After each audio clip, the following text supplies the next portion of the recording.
Today is Monday, and we actually made it through our fasting. I am surprised by only eating just a few handful of pecans, and it seemed to serve me well along with drinking the tea. And it is a very foggy morning.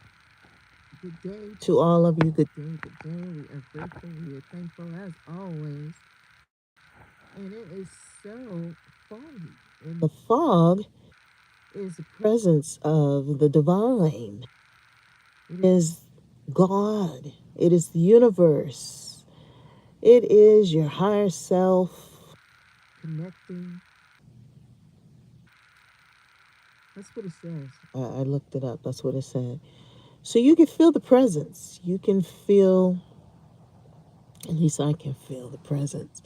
And I appreciate, especially during this time, with everything going on, the stalkers and all that other stuff, while I'm focusing on myself, getting stuff done, cleaning out the passenger side, and putting all that stuff in bags so I can find them.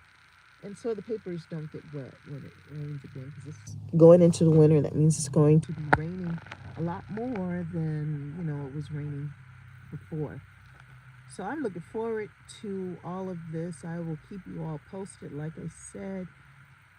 If and when I get confirmation of where I am going for my safety, I will not be able to film any of that. And if I don't get to go anywhere for my safety, then I'll keep making my videos.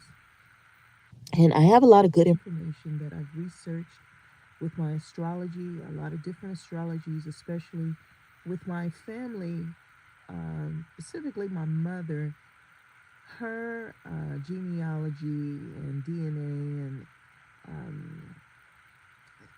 her genetic makeup has a lot of history in various areas. So her map was very interesting when she did her um, swab of information. And I really wanted to get all of my family members when they were alive because, as we all know, the same information doesn't always show up in each family member. However, because they are connected, it's a great way to kind of get that map together and show you the family and how they moved around and how they originally met up with the family native here in California. And the family that is native here in California, in America, have a very rare DNA that even the scientists have yet to kind of figure out everything. It's kind of like that lupus type situation. If you ever get sick and they tell you it's lupus, but there's always, just a lack of a little bit more information that's needed before they can really come to a pretty good conclusion. Therefore, you just diagnosed with lupus. And with the family tree and everything, they weren't really ones to like to go to the doctor or the hospital. So they did a lot of natural pathic ways of healing. However, during birth, at least for my grandmother, that great grandmother passed. And a lot of women who are O negative quite often have that different difficulty. So I put a lot of information together that I had planned on putting in a book to get more information about my family. That was the point of all of it. And then traveling, because of some land that my family was never returned. Now, as I told you guys before, when it comes to money, a lot of times the family that does get a hold of it will not be open about it to the rest of the family. And that's just like with my mother's house. I have no idea to this day what happened to my mother's house in Tucson, her condo. And I paid a lot of money into that with her and helping her pay her bills and so forth. But I wanted to make sure that my brother had it, that he didn't lose it. And I don't even know that much. I have not kept in touch. I think from that last conversation that we had, I never tried to contact them again after that. And it's not that I'm angry, mad, or anything, but when people show you or treat you like you're bothering them, then usually for me, I don't keep trying. I let it be. And that's what I've done with a lot of things, especially because of being disabled and limited in mobility. And knowing that I was an overgiver, but still having a difficult time of not overgiving, I had to pull away. And this really worked for me. Even though the vehicle, I'm having some issues and everything, I had to honestly have that talk with Source and tell Source, this has been the best time of my life.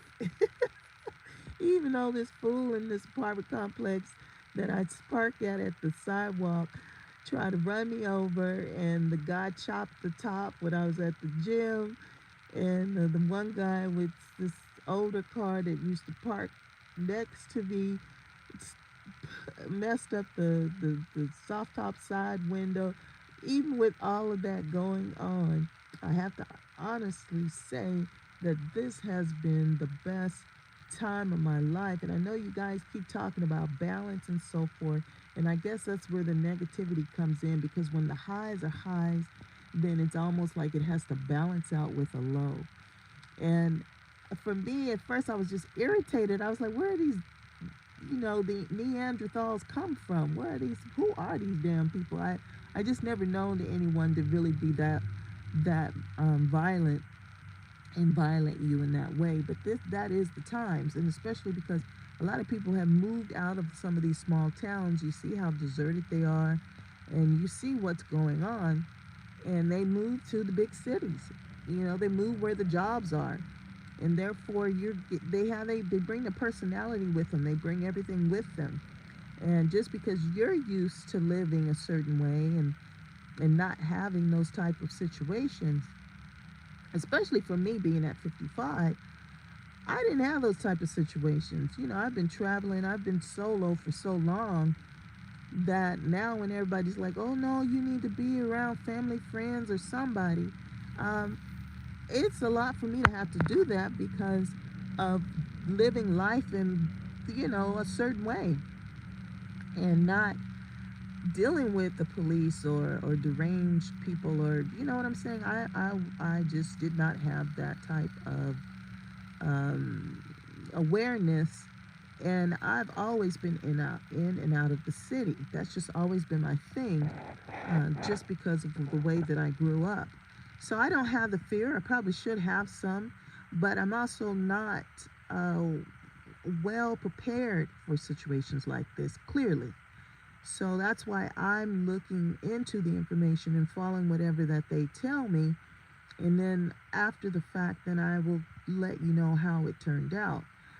But the last time that I went into a situation like this, when I became disabled, they never did give me that house in Tempe. And it's still under my name, the same name as this channel. But they never did give me that house. And that would have been the house that I would have had for accommodating my disability, and live in peace and harmony and finish out school. Unfortunately, it didn't pan out that way. Maybe it is me, maybe it is my energy, maybe not floating at a high enough level, or whatever that it may be. I accept all that.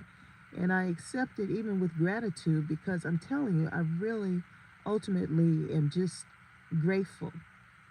And I felt like, because I had that oath to God, whatever something was placed on my mind, I would always pray for it to work out for the best for that person. But then as things started happening to me, I started saying to Source, God, the universe, I don't think it's healthy for me to keep praying for people who are taking me out, are trying to take me out. I don't think that is wise. I mean, who on good God's green earth pray for the people that want you to fail? You know, to me, every time I try to do that, I find that I start to feel sick. I start to get headaches. My stomach starts to hurt. I get a physical response whenever I get that type of insight to try to pray over someone. So I don't do that anymore, nor do I ask anyone to pray for me, because I know that our belief systems are so drastically different that there is conflict there. And a lot of times when I would pray, not unless it was family. With family, that was like the last leg of me praying. And whenever I would see something or visualize something, and then, I don't want anything to happen. So, of course, I'm asking for more time. I'm asking for them to have success and that they get what the wealth and the needs met. You know what I'm saying? So, I would have never um, thought that this is where I would be today, but then I didn't do anything to not be here today, if that makes sense. Like, I was so um, just at peace, and it was a peace that I've never tangibly really had like this before. And even though I didn't have my wheelchair, even though I really didn't have a lot of strength to be running around and walking, I could sit in my vehicle and still get stuff done. I could still pay bills. I could still start a YouTube channel. I could still have a life, even though I had such limited mobilities, even though I didn't feel well, even though I still had the pain, even though I should have actually been in a different circumstances given my health and given what all that was going on with me. But for some odd reason, this is where the universe has planted me. This is where God since the universe, the source, God, whatever that you guys call, has aided me in getting the hell up out of the South and coming back home. Home is where I'm supposed to be, and that's here in California. And I made it under the grace of the divine back home. And I'm telling you, it was a lot going on during that time. And I was looking at other YouTube videos and women speaking about their experiences as being on the road. That's why I'm not on the road now, partially, and why I had only chose to go up and down the coast of California and the West Coast and so forth. But the West Coast was changing just as quickly because of the way that the laws that they were giving people, free needles to inject and come get you $500 worth of stuff. And I mean, they were bringing in energies that changed the West Coast dramatically. We were like just sitting ducks for this shit that they came up with. And so all of that took place, and you're just trying to get through life in a particular way, yet that way is no longer sustainable because so much has changed. So for me, I just became grateful, and I just started doing little by little because that's all that I could really do within my power, and let the divine, let the source, let the universe, and let God handle the rest. But it just surprised me that people were following me like that. Like when I would pull over on the side of the road and put the transmission fluid in, I'd expect that white guy in that white car to try to excel on the gas and literally try to run me over. And that Aries part of me wanted to stick the cane out so I could bust the window or bust the light or something, so I could prove for sure it was that fool that tried to do that to me.